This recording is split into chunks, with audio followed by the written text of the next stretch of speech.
Good morning friend, welcome back to my channel ইউক vlogs. আগের ভিডিওতে আমি তোমাদের দেখিয়েছি আমাদের রানাঘাট থেকে শিলিগুড়ি আসতে কত খরচা হয়েছে এবং শিলিগুড়ি থেকে কালিম্পং আসার খরচ, কালিম্পংয়ে আমাদের হোটেল ভাড়া, সাইট সিইংয়ের খরচ এবং কি কি সাইট সিইং করবে সব কিছু। আজকে কালিম্পংয়ে আমাদের নেক্সট ডে মর্নিং সকালবেলা আমাদের ব্যালকনি থেকে চারিপাশের ভিউটা তোমাদের দেখিয়ে দিলাম। এরপর ব্রেকফাস্ট করে আমরা হোটেল থেকে বেরিয়ে পড়েছি। এখন আমরা যাব লামাহাটা হয়ে কার্শিয়াং। তো আমাদের কালিম্পং থেকে লামাহাটা হয়ে কার্শিয়াং যেতে গাড়ি ভাড়া পড়লো 2800 টাকা। আরও ছোট গাড়ি নিলে হয়তো কম পড়তো, কিন্তু আমরা যেহেতু সুমো নিয়েছি এবং রাস্তায় অনেকগুলো সাইট সিইং করব, তাই এটাই আমাদের পড়লো।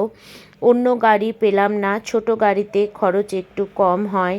তো এখান থেকে আমরা চলে এসেছি আমাদের ফার্স্ট স্পট ত্রিবেণী সঙ্গম। এখানে তিস্তা আর রঙ্গিনী নদীর মিলন হয়েছে। তো এই স্পটটার প্রাকৃতিক ভিউটা অসম্ভব সুন্দর, একদম ছবির মতো। এখানে এসে আমরা কিছুক্ষণ দাঁড়িয়েছিলাম। এখানে ছোট ছোট কিছু দোকান আছে, তাতে ডাব, চিপস, বিভিন্ন ধরনের স্থানীয় চকলেট, কোল্ড ড্রিঙ্কস, অন্যান্য বিভিন্ন শরবত, চা, কফি এই সমস্ত বিক্রি হচ্ছিল। তো এত গরম পড়েছে আজকে যে এখানে এসে একটা ডাব খাওয়ার ইচ্ছা হলো, কিন্তু ডাবের দাম শুনে তো আমার ভিমরি খাওয়ার অবস্থা। পার পিস বলছে 160 টাকা করে। তো ডাব আর খেলাম না, চা কফি খেয়ে টুকটাক কেনাকাটি করে এখন আমরা চললাম লামাহাটার পথে। রাস্তায় পড়লো এই টি গার্ডেনটা। তো এই টি গার্ডেনটা আমরা বেশ কিছুক্ষণ ঘুরলাম, এখানে কিছু রিলস টিলস বানিয়ে এবার যাব লামা। আমরা এখন চলে এসেছি পরবর্তী ভিউ পয়েন্ট লামাহাটা। কি দারুণ দেখো, পাইন জঙ্গলটা খুব সুন্দর। এটাই হচ্ছে লামাহাটা। চলো আস্তে আস্তে ভেতরে যাই। ওই গেট থেকে ওইখানে হচ্ছে টিকিট কাউন্টার, ওখান থেকে টিকিট কাটলাম। টিকিট কত করে পড়লো? 20 রুপিস পার হেড 20 রুপিস করে টিকিট নিয়ে এখন এই গেট দিয়ে আমরা ভেতরে যাব। জুগার মা চলে গেছে, চলো ভেতরে যাই, দেখি ওখানে কী কী। আমরা লামাহাটা ইকো পার্কে চলে এসেছি। আর ওপর থেকে নিচের দিকটার ওই শেপটা দেখলে মনে হচ্ছে একটা না, দাঁড়াও আমার নিজের একটু ভিডিও করি। হাই ফ্রেন্ডস, আমরা এখন দাঁড়িয়ে আছি লামাহাটায়। সোজা চলে গিয়েছিলাম ওই ওপরের একদম উঁচুতে পাইন ফরেস্টে, আর এখন আস্তে আস্তে নিচে নেমে যাচ্ছি। সবাই তাগাদা দিচ্ছে, আমাদের ড্রাইভার দাদাও তাগাদা দিচ্ছে। চলো আগে তাড়াতাড়ি নেমে নিই, তারপর লাঞ্চ করব, তখন আবার দেখা হবে। আমরা আমাদের ডেস্টিনেশনে পৌঁছে গেছি, ডিউ ড্রপ হোমস্টে কার্শিয়াং। আগামী দুদিন এটাই হচ্ছে আমাদের আস্তানা। কার্শিয়াং স্টেশন থেকে 5 বা 7 মিনিট পায়ে হাঁটা পথ হচ্ছে ডিউ ড্রপ হোমস্টে।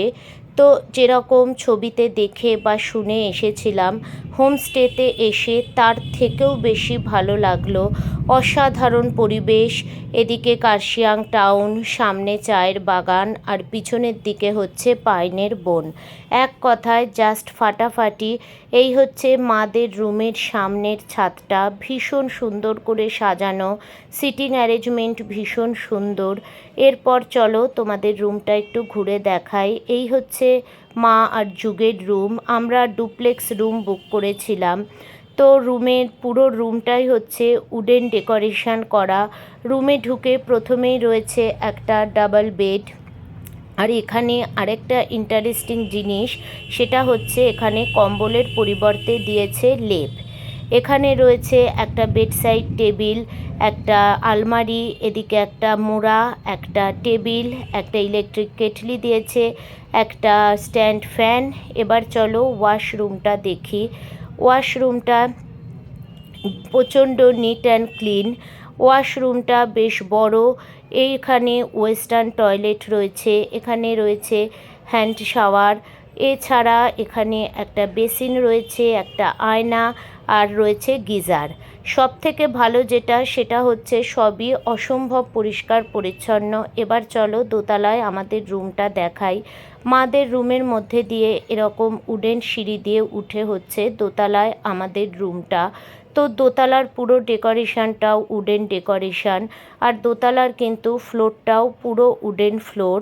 তো দোতলাতে এসে এখানেও রয়েছে একটা ডাবল বেড, এই পাশে রয়েছে আলমারি, তার নিচে রয়েছে একটা মোড়া, আর তার সঙ্গে এখানে রয়েছে একটা স্ট্যান্ড ফ্যান, একটা টেবিল, সামনে কার্পেট পাতা, একটা বেডসাইড টেবিল রয়েছে, আর উপরেও একটা ওয়াশরুম রয়েছে, কিন্তু নিচের মতোই সেম ওয়াশরুম, তাই জন্য আর ওপরের ওয়াশরুমটা আলাদা করে কিছু দেখালাম না। আর এই হচ্ছে আমাদের রুমের ব্যালকানি। এই ব্যালকানি থেকে দেখো নিচে মাদের রুমের সঙ্গে ছাদটা কি সুন্দর লাগছে, ওই যে মা আর যুগ ছাদে ঘুরে বেড়াচ্ছে। আর আমাদের রুমের সঙ্গের ব্যালকানিতেও এরকম সিটিং অ্যারেঞ্জমেন্ট রয়েছে। তো আমার মনে হয় যারা এই হোমস্টেটায় আসবে তারা যদি কোথাও নাও বেরোয়, এখানে বসেই কিন্তু সময় কেটে যাবে। পাশে কার্শিয়াং টাউন, পিছনে পাইনের বন, আর সামনে হচ্ছে চায়ের বাগান, জাস্ট একদম ফাটাফাটি একটা ভিউ। তো যাই হোক, এবার তোমাদের বলে দিই এই হোমস্টের রেট।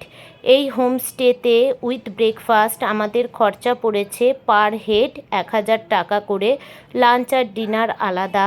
তো আমরা এখানে কোনো দিনই লাঞ্চ করিনি, আমরা এখানে শুধু ডিনারটাই করেছিলাম।